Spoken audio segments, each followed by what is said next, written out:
दोस्तों, पवन सिंह ने उपेंद्र कुशवाहा से मुलाकात की है। कहा जा रहा है कि उनकी घर वापसी होने वाली है, लेकिन वो बीजेपी में जाएंगे या फिर उपेंद्र कुशवाहा की पार्टी में रहेंगे। इन सब जो सवाल चल रहे हैं, इन पर बात करेंगे। हमारे साथ अवंतिका मौजूद हैं। अवंतिका, पवन सिंह की उपेंद्र कुशवाहा से मुलाकात हुई है, इस मुलाकात के क्या मायने हैं? और दूसरी तरफ कहा जा रहा था कि वो बीजेपी में है, तो आखिर चल क्या रहा है? देखिए, सबसे पहली बात तो ये है कि पवन सिंह की जो मुलाकात है वो हुई है उपेंद्र कुशवाहा से, लेकिन मुलाकात कराई किसने है ये सबसे ज़्यादा ज़रूरी हो जाता है।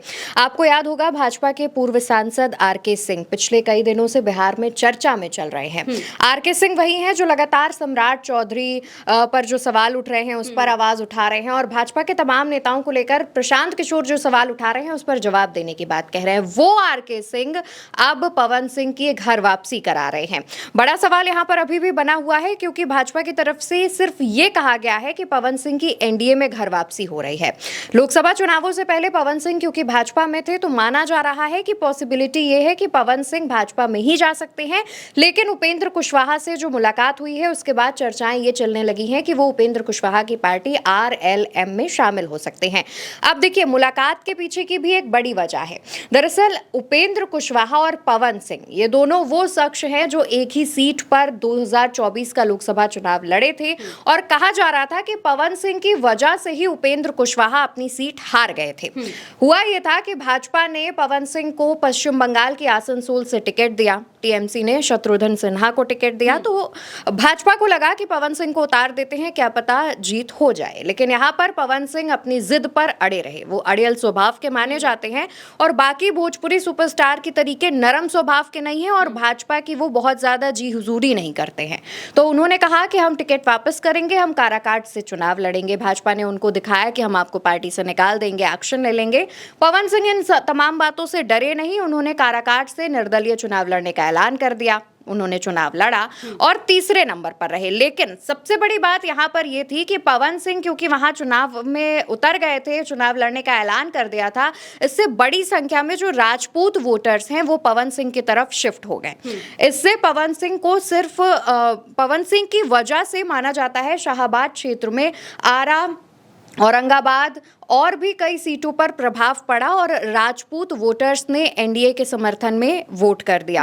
अब क्योंकि पवन सिंह निर्दलीय चुनाव लड़ गए थे और राजपूत वोटर्स पवन सिंह की तरफ शिफ्ट हो गए थे, तो उपेंद्र कुशवाहा क्योंकि कुशवाहा समाज से आते हैं, तो कोयरी समाज में ये मैसेज पहुंच गया कि भाजपा ने ऐसा किया ताकि उपेंद्र कुशवाहा को हराया जा सके, और कुशवाहा समाज ने एकमुश्त एनडीए के खिलाफ वोट कर दिया, और इसका इम्पैक्ट काफी सारी सीटों पर पड़ा, और भाजपा शाहाबाद क्षेत्र में जो कि उसका मजबूत गढ़ माना जाता था वहां कमजोर हो गई।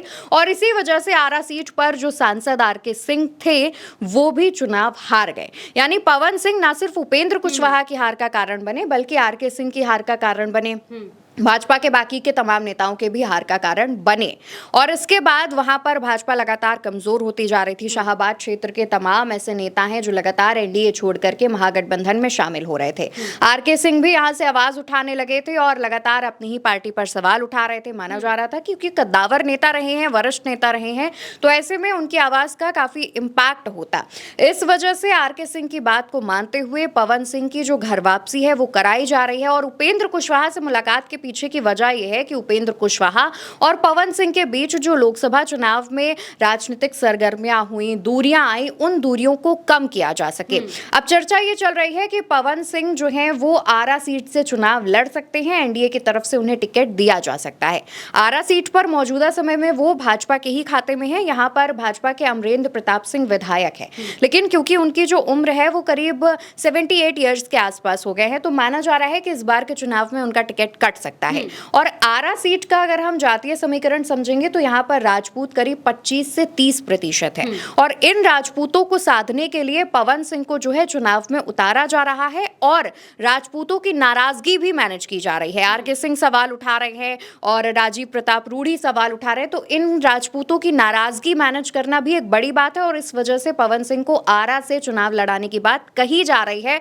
और लगभग 90% ये बात जो है वो पक्की हो गई है कि पवन सिंह को यहीं से ही चुनाव लड़ाया जाएगा। अब इसके पीछे वजह ये भी है क्योंकि आरा सीट पर जो है मुस्लिम और यादव समुदाय काफी ज्यादा संख्या में है। राजपूतों के बाद यादवों की जनसंख्या करीब 20 से 25% और फिर मुस्लिम समाज, और यहाँ पर अगर MY समीकरण महागठबंधन का काम कर जाता है तो ये सीट भाजपा के हाथ से चली जाएगी। इस वजह से भाजपा ये चाहती है कि राजपूत और ब्राह्मण वोटरों को एक करके, क्योंकि ब्राह्मण भी वहां पर 8 से 10% है, तो इनको एक करके आरा सीट जो है वो अपने कब्जे में ले ली जाए और इसका जो प्रभाव है वो आसपास की बाकी सीटों पर भी पड़ेगा। माना तो अभी तक यही जा रहा था कि पवन सिंह की घर वापसी नहीं कराई जाएगी या फिर जिस तरीके से वो निर्दलीय चुनाव लड़ते हैं, लेकिन क्योंकि अब जो समीकरण है वो काफी बदल गया है। आप देखेंगे तो बिहार में काफी ज्यादा हद तक भाजपा और JDU या पूरा NDA कमजोर होता जा रहा है। पहली बात तो NDA में सीट शेयरिंग को लेकर लगातार जो दल है वो दबाव बना रहे हैं, तो भाजपा कोई भी चीजें नहीं चाहती है कि उससे गलत इंपैक्ट हो और वो कहीं ना कहीं पिछड़ जाए।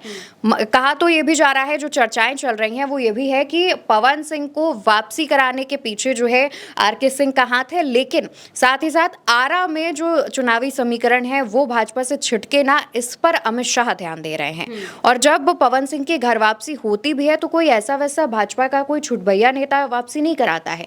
बीजेपी के महासचिव विनोद तावड़े पवन सिंह की वापसी कराते हैं और यहाँ पर भाजपा के तमाम जो दिल्ली में बैठे हुए नेता हैं, दिल्ली स्तर के नेता हैं, वो मौजूद रहते हैं। पवन सिंह भी जब देखिए मुलाकात कर रहे हैं तो उनकी जो बॉडी लैंग्वेज है वो काफी वैसी नजर आ रही है कि वो किसी के कहने पर ही आए हैं। वो बहुत ज्यादा खुश नजर नहीं आ रहे हैं और बहुत दबाव में लग रहे हैं, प्रेशर में लग रहे हैं। और उपेंद्र कुशवाहा के चेहरे की आप हंसी देखेंगे तो पता चल रहा है कि उपेंद्र कुशवाहा का जो कद है वो बढ़ गया है, क्योंकि पवन सिंह सामने से उनको लाया गया है मुलाकात कराने के लिए, और ये जो मुलाकात है वो दिल्ली में हुई है। माना तो यही जा रहा है कि अब पवन सिंह की घर वापसी से राजपूत वोटरों की जो नाराजगी है वो भाजपा से अब कम हो जाएगी।